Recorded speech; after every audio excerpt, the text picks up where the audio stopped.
안녕하세요. 거의 1시간 가까이 왕지압을 해주셨는데 예. 첫 예. 맞은 때가 예. 사과를 해주셔서 네. 굉장히 감명 예, 깊게 예, 예, 봤습니다. 예, 예. 저 같은 경우 아까 이야기를 들으면서 사실 오늘 그 지인이 와달라고 해서 사실 왔던 자리여서 예, 예. 사전 정보나 위원장에 대한 정보가 저는 거의 예. 없습니다. 예. 이 이야기 들으면서 좀 임팩트 있었던 거는 국민들 자체가 그 국회의원 수가 줄어드는 거에 대해서 원하는 거 알고 있는데 네. 저희 사회가 조금 더 어떤 다원화되어가는 사회가 되어가고 맞습니다. 있거든요. 그런 상황에서 국회의원들이 그만큼의 그 전문성을 다 갖출 수 있냐라고 했을 때 저는 그럴 수 없다고 생각을 하거든요. 그래서 저는 개인적으로 국회의원 수가 오히려 지금보다 생각보다 훨씬 더 많아져야 되지 않나 생각을 좀 했었고 그런 생각 하시는 분들도 있습니다. 예, 만약에 250명을 줄일 거면은 만약에 이렇게 예. 큰 승리 하신다고 250명 줄 수도 있잖아요. 예. 그럴 경우에는 많은 분야에 대해서 장관령이나 이런 식으로 좀 확대를 할 수 있게 입법도 같이 해주시면 좋겠다는 생각이 좀 들었고요. 예. 두 번째로 아까 전에 그 비례에 대해서도 굉장히 그 비례를 줄인다고 말씀하셨잖아요. 전부 다 없앤다는 취지는 네. 아니고 상당히 네. 줄여야 한다고 생각해요. 네, 그럼 반대로 전주에서도 시도의원들이 지금 대부분 민주당인 거 알고 있습니다. 저도 굳이 선택을 해야 된다면은 사실 저는 전주 사람으로서 민주당 지지자에 가깝다고 저는 생각해요. 예. 제 자신에 대해서도요. 음. 그런데 이제 시도원들이 다 만약에 비례가 없다면은 한쪽 당으로 몰릴 수밖에 없잖아요.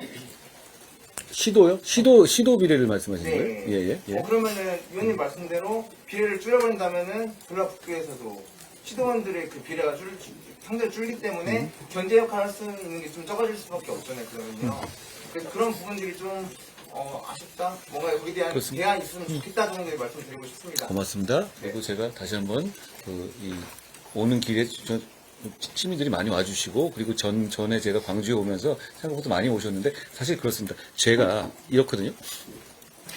다름 아닌 광주와 순천하고 전주에 왔는데 시민들이 막 모이셔가지고 사진 찍어달라고 하면 그거는 안 찍어드릴 수가 없습니다. 그거는 사실 제 마음은 아니 저희가 굉장히 어렵잖아요. 사실 우리 국민의힘이 호남에서 그런데 우리를 봐주시러 오셨다. 저희는 사진이 아니라 밥이라도 사주고 싶은 마음입니다.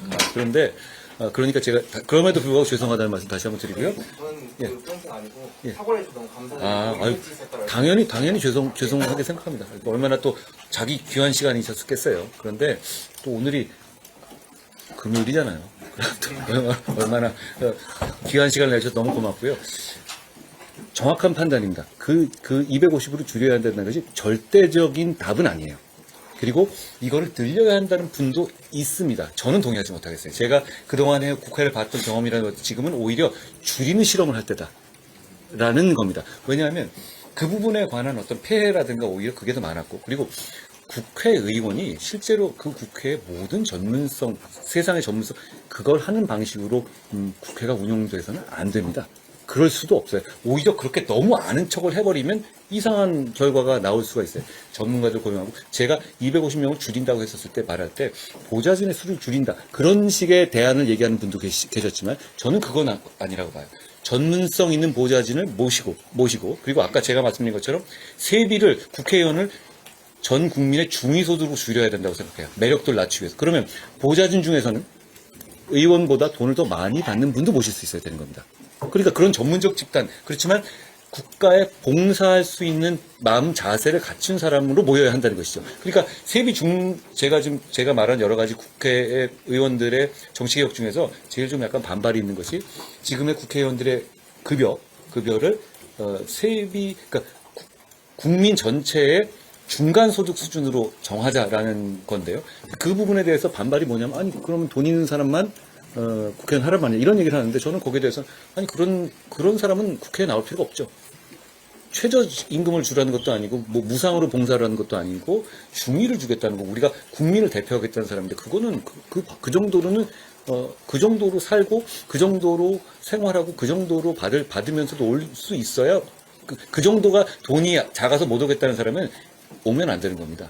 그러니까 그런 면이 연결되어 있는 거예요. 제가 말하는 것들은. 그렇다면 그 전문성의 문제는 저는 그렇게 해결할 수 있다고 보고요.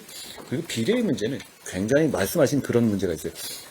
비례라는 말씀이지 사실 지역에서 비례를 내는 건 아니잖아요. 지금도. 그런데 비례를 통해서 비례라는 건 지역구에서 통해서 당선될 수 없는 사람들, 소수자, 어떤 그런 분들을 보내기 위한 목적이죠. 그런데 문제는 지금 그런 용도로 쓰여지지가 않고 있어요. 그렇기 때문에 그 부분에 대해서 지금 반성적 고려로서 한번 제도 개선을 해야 된다는 저는 필요가 있다고 봅니다. 지금 이대로 놔두면 계속 이럴 거예요. 그리고 제가 이걸 해보니까 이게 왜 이렇게 되는지 알겠어요. 그리고 이게 구조적으로 이렇게 될 수밖에 없고, 그러니까 서로 맞물려 있는 거예요. 이 직업이 너무 매력적이에요. 놓기에는 너무 한 번 4년 하고 그만하기엔 너무 매력적이에요. 그러니까 비례 나왔던 분들이 대부분 지역구를 찾아서 가려고 노력하잖아요. 그럼 그 과정에서의 어떤 불합리들이 계속 악순환이 되는 것인데, 결국 그렇게 저는 선순환을 하기 위한 몇 가지를 끊어주는 방식으로 이 세비를 낮추는 거, 그리고 250명을 줄이는 거 등등을 같이 해보겠다는 겁니다. 완벽한 답안은 없습니다. 그렇지만 지금 우리 국회나 정치의 문제점을 감안할 때 저는 그런 시도를 할 때가 됐다고 생각하고, 게다가 국민들께서도 그걸 원하고 있다고 생각합니다. 말씀하신 것 같은 그런 방향으로 생각하시는 분도 있고, 그것도 로직이 말이 안 된다는 얘기는 아닙니다. 토론해 볼 만한 문제입니다. 고맙습니다. 감사합니다. 고맙습니다. 저를 모르시고 오셨어요? 아니, 누군지는 아는데 정책이나 이런 자세한 내용들은 모르고 왔어요. 고맙습니다. 다 모르실 거예요. 고맙습니다.